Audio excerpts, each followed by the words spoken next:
દિલ્હી વિધાનસભા ચૂંટણીના 70 બેઠકોના પરિણામ આવી રહ્યા છે। અત્યારે ટ્રેન્ડ સામે આવી રહ્યા છે અને ચૂંટણી આયોગના ડેટા પ્રમાણે અત્યારે ભારતીય જનતા પાર્ટી આગળ ચાલી રહી છે દિલ્હીમાં ટ્રેન્ડ્સમાં, જ્યારે આમ આદમી પાર્ટી પાછળ ચાલી રહી છે। દિલ્હીમાં અત્યારે ભારતીય જનતા પાર્ટી 38 બેઠકો પર આગળ ચાલી રહી છે, જ્યારે આમ આદમી પાર્ટી 26 બેઠકો પર આગળ ચાલી રહી છે અને કોંગ્રેસ આ વખતે એકાદ બેઠક પર ખાતું ખોલાવી શકે એવી સંભાવના છે, કારણ કે કોંગ્રેસ પણ એકાદ બેઠકની આસપાસ આગળ ચાલી રહી છે।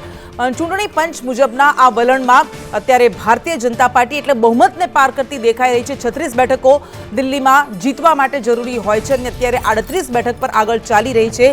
જો આમ જ પરિણામ આવે છે તો 27 વર્ષનો વનવાસ ભારતીય જનતા પાર્ટી પૂરી કરી શકે છે। આ મોટા સમાચાર અત્યારે દિલ્હીમાં આમ આદમી પાર્ટીના મોટા નેતાઓ કે જેઓ શરૂઆતમાં પાછળ ચાલી રહ્યા હતા તેઓ આગળ ચાલી રહ્યા છે। નવી દિલ્હી બેઠક પરથી પૂર્વ મુખ્યમંત્રી અરવિંદ કેજરીવાલ આગળ ચાલી રહ્યા છે। આ મોટા સમાચાર મળી રહ્યા છે તો જંગપુરા બેઠક પરથી મનીષ સિસોદિયા કે જેઓ પૂર્વ શિક્ષણ મંત્રી હતા તેઓ આગળ ચાલી રહ્યા છે અને આતિશી કાલકાજી બેઠક પરથી લડી રહ્યા છે તે અત્યારે પાછળ ચાલી રહ્યા છે। જો કે આપના સત્યેન્દ્ર જૈન અત્યારે આગળ ચાલી રહ્યા છે। આ તમામ અત્યારે ટ્રેન્ડ્સમાં જે તમામ નેતાઓ મોટા ચહેરાઓ ટોપ 3 ચહેરાઓ કહેવાય એવા પાછળ ચાલી રહ્યા હતા તેમાંથી 2 ચહેરાઓ એ મનીષ સિસોદિયા અને અરવિંદ કેજરીવાલ આગળ ચાલી રહ્યા છે તેમાંથી, અને ગ્રેટર કૈલાશથી સૌરવ ભારદ્વાજ જેઓ શરૂઆતથી જ આગળ ચાલી રહ્યા છે તેઓ અત્યારે પણ આ ટ્રેન્ડ્સમાં આગળ ચાલતા દેખાઈ રહ્યા છે। તો કોંગ્રેસ પાર્ટી અત્યારે 1 બેઠક પર આગળ છે।